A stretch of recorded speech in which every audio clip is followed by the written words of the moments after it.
Este libro, María Jesús Vázquez y Juan Carlos del Campo, sus autores, os lo dedican a vosotros los niños, y pensando en vosotros, lo han realizado. Porque Torrejón de Ardoz, como todos los pueblos de nuestra geografía, también tiene su historia. Y es su propósito mostraros los sucesos más importantes de la historia de nuestra villa de un modo agradable y entretenido.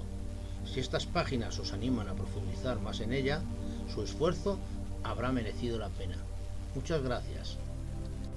Prehistoria. Cuando los hombres aparecieron sobre la tierra, no tenían nada.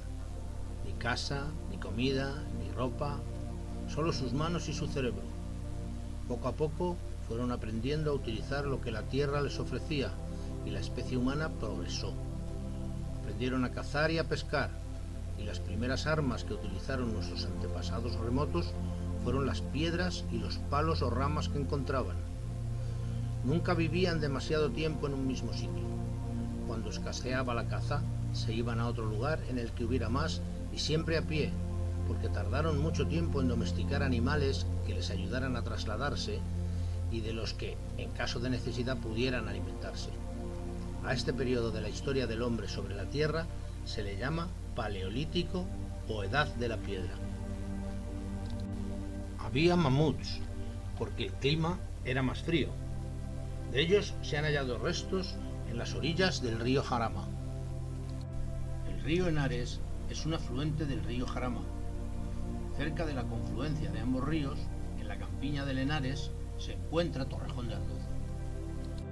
Vivían en cuevas o abrigos naturales desde los que divisaban la llanura y la caza.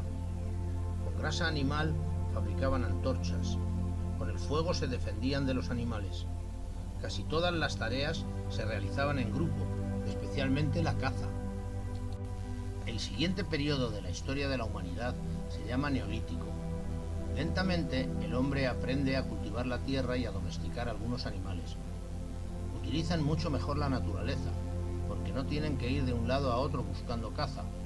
Por eso es en este periodo cuando nacen los primeros poblados, aunque las casas eran muy distintas a las nuestras, redondas, con las paredes de barro y piedras y el techo de ramas. Solían tener en el centro un lugar para el fuego. Casi siempre elegían lugares elevados para construir sus viviendas, pero también vivieron aquí, en la llanura, donde se han hallado restos de sus construcciones y de los utensilios que fabricaban cada vez más perfeccionados. De los animales que cazaban se aprovechaba todo. La piel para abrigarse, con los huesos se fabricaban armas, puntas de flecha, agujas.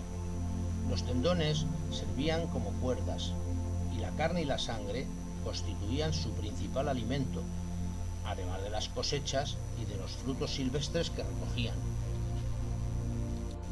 Las mujeres fabricaban recipientes con barro, vasijas, o con ramas, cestos. Junto con la agricultura, la domesticación de animales fue muy importante para la obtención de alimento. Así, la dieta alimenticia mejoró y se produjo un aumento de la población. Con la agricultura aparecen los primeros poblados, unas veces en lugares altos y bien defendidos, otras en los valles fluviales, es decir, de los ríos. Hace unos 3000 años vivían en nuestra península dos pueblos muy importantes, repartidos en tribus, íberos y celtas. Manejaban muy bien la honda y disponían de armas de bronce y hierro, como la espada ibérica, llamada falcata. A esta época se le llama Edad de los Metales.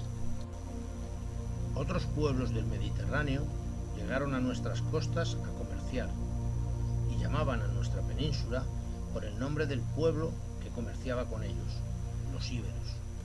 Por eso se llama Península Ibérica. De los íberos conocemos muchas cosas, su escritura, cómo vestían y cómo vivían. La península ibérica era rica en minerales como estaño, oro y plata, y otros pueblos del Mediterráneo, fenicios, griegos y cartagineses, llegaron a nuestras costas para conseguirlos a cambio de otros productos que ellos traían de sus tierras. Más tarde, Los romanos, que estaban en guerra con los cartagineses, desembarcaron su poderoso ejército en la península ibérica y, una vez que les vencieron y expulsaron, se quedaron aquí. Claro que no fue tan fácil, porque tuvieron que luchar mucho con los pueblos peninsulares, ya sabéis, íberos y celtas, hasta que lograron dominarlos, extendiendo aún más su imperio. Después fundaron ciudades, trajeron su cultura y sobre todo su lengua, el latín. De ella proceden el castellano, el gallego y el catalán. Aquí, en los alrededores de Torrejón, se han hallado muchos restos romanos, sobre todo cerámica, pero en este periodo de la historia, la población más importante de esta zona era Complutum, Alcalá de Henares. Sabemos que cultivaron estas tierras porque eran muy fértiles y disponían de abundante agua con dos ríos, Henares y Jarama, y varios arroyos, Pelayo, Ardoz, Torote. Los romanos tuvieron muchos emperadores. El primero y uno de los más importantes fue Augusto, y es en época de este emperador cuando nace Cristo. Se inaugura así una nueva era para la humanidad. Por eso decimos que todo lo sucedido desde que el hombre aparece sobre la tierra hasta el nacimiento de Cristo sucedió antes de Cristo, y que todo lo ocurrido después del nacimiento de Cristo hasta el día de hoy ocurrió después de Cristo. La nueva religión, el cristianismo, se extendió por todo el Imperio Romano y llegó muy pronto a Hispania. Ya sabéis que los romanos utilizaban esclavos que trabajaban gratis para ellos. Como Jesucristo había predicado que todos los hombres eran iguales, los romanos los persiguieron tenazmente, mataron a muchos, pero no lograron acabar con el cristianismo. Finalmente, el Imperio Romano acabó siendo cristiano. Con el tiempo, todo el imperio fue debilitándose hasta que, unos 400 años después del nacimiento de Cristo, los pueblos que vivían al norte de sus fronteras fueron entrando e instalándose dentro de él, pacíficamente primero y violentamente después, acabando así con el imperio más grande de toda la antigüedad. Los romanos, como casi todos los pueblos de la antigüedad, utilizaban esclavos, especialmente para los trabajos más duros. De entre todos los pueblos bárbaros que atravesaron las fronteras del Imperio Romano, suevos, vándalos, alanos, el más importante para nosotros es el de los visigodos. Vinieron como aliados de Roma y se quedaron. Primero se instalaron en la zona que hoy llamamos Cataluña, después se extendieron por toda la península. Por primera vez, Hispania será un reino unificado e independiente. Los visigodos se convirtieron al catolicismo, eran arrianos y organizaron la Iglesia hispana, nombraron obispos y distribuyeron el territorio en diócesis, cada una con un obispo a la cabeza. Torrejón quedaba dentro del arzobispado de Toledo, que era la capital del reino visigodo. Muy cerca de Torrejón se han encontrado varias necrópolis o cementerios visigodos. Los visigodos organizaban concilios en Toledo presididos por el rey. En ellos, los nobles y los obispos discutían y promulgaban leyes y normas a seguir de todo tipo, sociales, religiosas, políticas.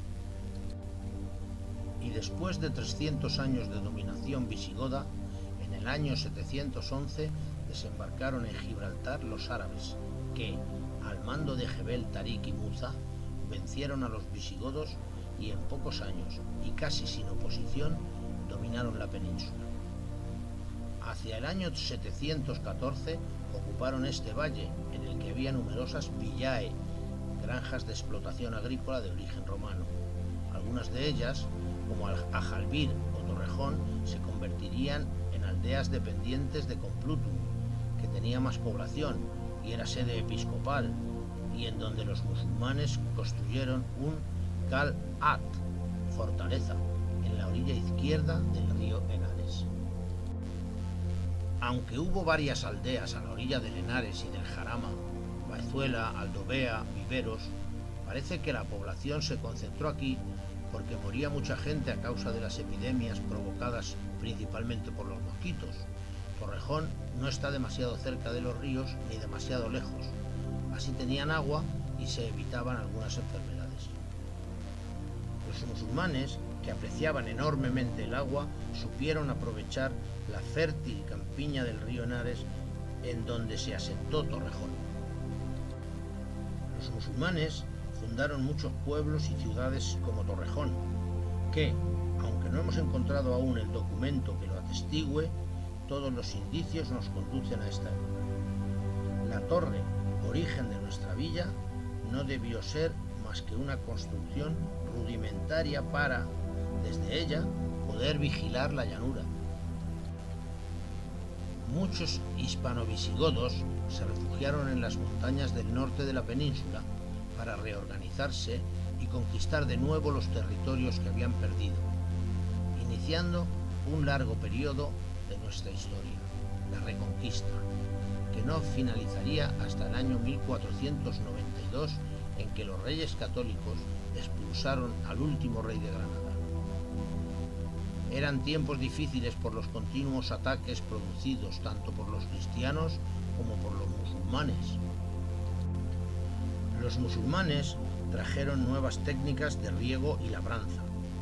No hace mucho, aún podíamos ver en Torrejón norias y canales de riego de origen árabe, así como pozos y fuentes. Alfonso VI el Bravo, rey de Castilla y León, 1072-1109. A finales del siglo XI, Alfonso VI conquista Alcalá de Henares, Madrid y Toledo.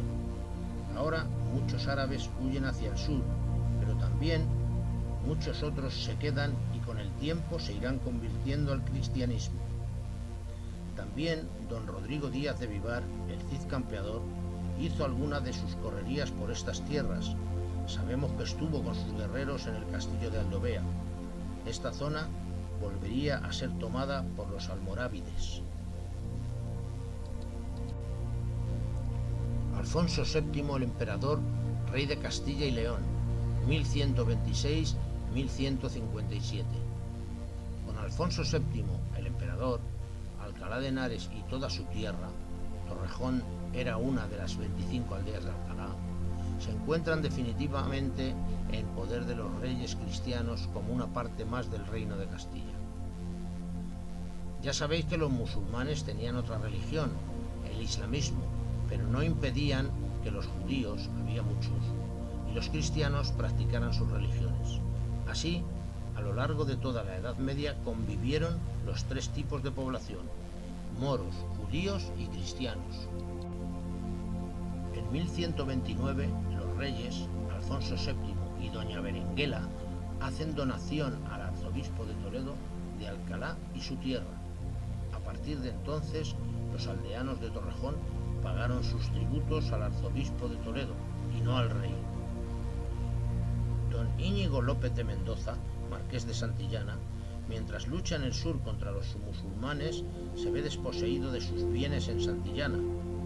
Vuelve y en 1441, a orillas del río Torote, límite entre Alcalá y Torrejón, se enfrenta con sus enemigos de Toledo, apoyados estos por don Álvaro de Luna.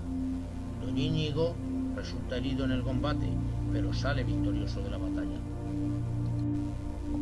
Alfonso VIII había entregado al concejo de Segovia 20 aldeas del término de Alcalá como recompensa por sus servicios a la corona, pero el arzobispo Jiménez de Rada consiguió recuperarlas, volviendo de nuevo Torrejón a pertenecer a la Iglesia de Toledo desde finales del siglo XII. Camino de Madrid, Carlos I descansó y comió en Torrejón de Ardoz. Era el día 30 de diciembre de 1542. Según consta en el primer libro de bautismos de la parroquia de San Juan Evangelista en el siglo XVI, una dama de apellido de Mesa bautizó a 4 esclavas de su propiedad. Desde principios del siglo XVI, el Papa autorizó a Carlos I tomar para la corona algunas posesiones de la Iglesia, villas, aldeas y sus tributos. Pero fue su hijo, Felipe II, quien, acuciado por los problemas monetarios, decidió pagar al arzobispo de Toledo la cantidad que fuere menester según las rentas de cada villa, y quedarse para sí y por siempre, con muchos pueblos cobrando cada año los tributos. 4 de mayo de 1576. Felipe II exime la villa de Torrejón de Ardoz vendiendo su jurisdicción, vasallaje y señorío al propio pueblo mediante el pago de 2.230.000 maravedíes. Para poder pagar esta suma, los vecinos de Torrejón tuvieron que pedir prestado. Nuestro pueblo tenía en tiempos de Felipe II 200 vecinos, según unos documentos, y 220 según otros. Desde entonces, Torrejón ostenta el título de villa. 29 de mayo de 1619. Los hombres buenos de Torrejón de Ardoz piden al rey poder participar en la elección de cargos del municipio, pues solo los hidalgos accedían a sus puestos, alegando que todos, hidalgos y labriegos, habían pagado al rey por la exención y carta de villazgo. Estas luchas entre hidalgos y labradores eran muy corrientes en la España de los siglos XVI y XVII. Torrejón tenía ya en el siglo XVI 2 hospitales, el de Santa María y el de San Sebastián, pero eran muy distintos a los actuales. Solo tenían unas cuantas camas y 2 más para los pobres. Este dato nos dice mucho de la importancia que adquiere Torrejón en esta época, porque a pesar de estar muy cerca de Alcalá, el pueblo tenía lo que hoy llamaríamos servicio sanitario propio. Los hospitales solía fundarlos el rey, la iglesia, o bien un particular que tenía dinero y quería hacer una obra de caridad. Le regalaban unas tierras al hospital y éste se mantenía con lo que esas tierras produjesen al año, renta. El de Santa María tenía una renta anual de 15.000 maravedíes y el de San Sebastián 4.000 maravedíes anuales. Había en Torrejón una taberna y una posada donde descansaban los viajeros, y en el puente de Viveros, hoy de San Fernando, otra taberna y unas cuantas casas, cuyos habitantes tenían fama por estos contornos de ladrones y salteadores de caminos. Eran un problema para la justicia y para los viajeros, claro. En el año 1669 llegó a Torrejón don Juan de Austria con 200 caballos y 300 infantes. Desde aquí amenazó a la regente doña Mariana de Austria y le envió un mensaje en el que decía: el bien de la patria me impone el deber de exigir la destitución del jesuita padre Níjar. Me valdré de la fuerza para expulsar de España a ese odioso extranjero si no consentís en destituirle. No hubo lucha. El padre Níjar fue destituido y enviado al exilio. La primera noticia cierta sobre la Casa Grande está fechada en 1610, aunque su origen es anterior. En ese año la compró don Sebastián de Mesa. 12 años después la vendió a don Francisco de Sardaneta y Mendoza. Doña María de Austria, hija de Carlos V, fundó el Colegio Imperial de Madrid para la Compañía de Jesús. Durante los siglos XVII y XVIII, los jesuitas utilizaron la Casa Grande y su hacienda para aprovisionar al Colegio Imperial, al que enviaban desde aquí cereales, vino, ladrillos, etc. En 1776, los jesuitas fueron expulsados de España y sus posesiones pasaron a la corona. En pública subasta la adquirió don Juan de Aguirre en 1784, quien en 1805 la vendió a la familia Piñatelli, que la poseyó casi un siglo. En 1902 la compró don José Rodríguez Sedano. En 1944 la adquirió Corpas S.A. Y por fin, en 1974, don Rafael Onieva, quien se ha ocupado de su rehabilitación. En 1786, la Casa Grande sirvió de alojamiento al príncipe de Asturias, futuro Carlos IV, que venía a cazar liebres, perdices y abutardas. Los autores quieren rendir un pequeño homenaje a aquellos que de un modo u otro les ayudaron en la realización de esta obra. Principalmente a su querido amigo Pepito del Campo, gran conocedor de la historia de Torrejón de Ardoz, por su aportación documental y absolutamente desinteresada. También a César Verges, antiguo promotor de la misma idea, a Carmelo Vega Terceño, antecesor en estas lides con su obra sobre la infancia y la prevención de incendios, a Julián, a Inmaculada y a todos los que compartieron con ellos a lo largo de esos años las vicisitudes de su trabajo. Por último, su más profundo agradecimiento a don Ramón González Navarro, erudito historiador, amante de los libros y de los niños. Su valentía ha hecho realidad un viejo sueño, el libro que os hemos mostrado en este vídeo. Y a todos ellos, muchas gracias, de parte de María Jesús Vázquez Madruga y Juan Carlos del Campo Sánchez. Muchas gracias.